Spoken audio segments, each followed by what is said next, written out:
The house still stood where it always had, walls unbroken, roof intact, doors closed the same way every night, yet something inside it had shifted so deeply that it no longer felt like shelter. She noticed it in the quiet moments, when the silence pressed heavier than noise, when laughter used to live, but now only echoes remained. This was not the kind of change anyone could point to or explain. Nothing had burned down. No storm had come. But safety had quietly packed its bags and left. And standing there, keys in her hand, heart tight in her chest, she understood something frightening and powerful at the same time. A house can remain standing while a woman disappears inside it. She refused to disappear. She had once believed that endurance was strength, that staying quiet was maturity, that swallowing discomfort was the price of belonging. This house had taught her those lessons slowly, brick by brick, expectation by expectation. At first, it was love, or what looked like love from the outside. Smiles and photographs, compliments spoken in front of others, a life that appeared stable enough to make people stop asking questions.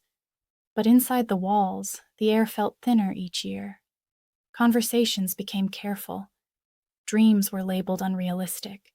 Her opinions were treated like interruptions rather than contributions. And still, she stayed, because women like her are taught early that loyalty matters more than peace, that patience is proof of character, that leaving means failure. So she adjusted herself to fit the rooms. She learned which words to avoid, which emotions to hide, which parts of herself were inconvenient. The house didn't ask her to leave, it simply asked her to shrink. There is a quiet kind of harm that doesn't bruise the skin but reshapes the soul. It happens when you stop speaking because it's easier, when you stop asking because answers come wrapped in disappointment, when you start apologizing for taking up space. She began to feel like a guest in her own life, careful not to touch anything too deeply, careful not to disturb the balance that never included her comfort. The house remembered who she used to be, but it did not recognize her anymore. And the cruelest part was that no one would have believed her if she had said she was hurting. After all, she had a roof. She had stability. She had what many would call a blessing. So she questioned herself instead. Maybe she was too sensitive. Maybe she expected too much. Maybe strong women were supposed to feel this tired. But strength is not the absence of pain. Strength is what happens when pain is no longer ignored. The moment came without drama. No shouting, no final argument. Just a realization so clear, it felt like truth settling into bone. She could stay and continue losing herself slowly, or she could choose uncertainty and keep her soul intact. The fear was loud. Fear of judgment. Fear of regret. Fear of being alone. Fear of starting over when everyone expected her to endure. But beneath the fear was something steadier, something older than fear. Self-respect. And for the first time in a long time, she listened to it. Leaving was not heroic in the way stories like to pretend. There was no applause, no instant relief, just nights filled with doubt and mornings heavy with responsibility. She questioned every step, replayed every memory, wondered if she had exaggerated the loneliness, if she had abandoned something fixable. But each time she returned to the memory of how small she had felt inside those walls, the doubt softened. She realized that a home is not defined by how long you stay, but by how safe you are allowed to be. And safety is not silence. Safety is being able to exist fully without punishment. As she rebuilt her life, she faced another truth people rarely talk about. Freedom comes with grief. She grieved the version of herself who tried so hard to make it work. She grieved the future she once imagined. She even grieved the house itself, because it had held her hopes once, and letting go of hope is never simple. But grief did not weaken her.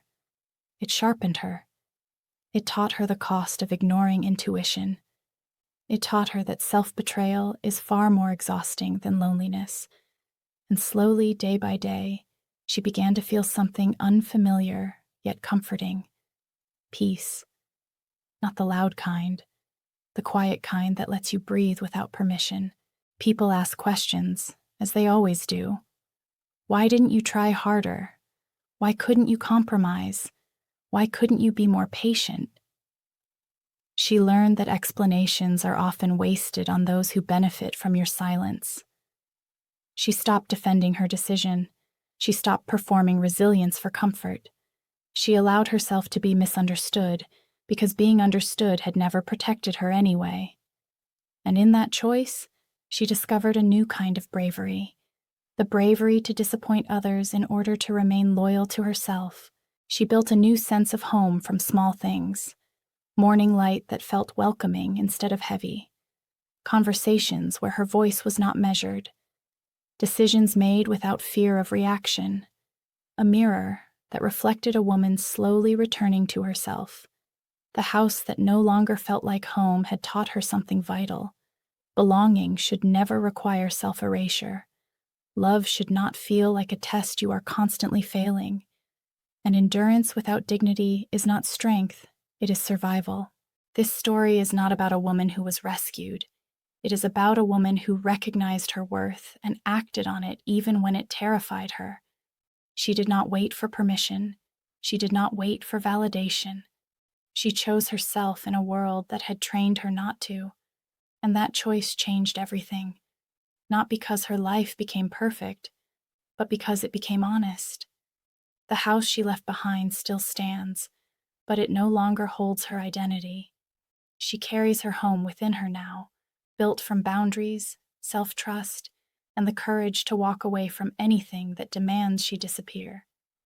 And if someone asks her today where she learned to be strong, she doesn't talk about endurance or sacrifice. She talks about the moment she realized that staying was costing her more than leaving ever could. She talks about the day she understood that a house that no longer feels like home is not a failure. It is a message. And listening to that message was the bravest thing she ever did.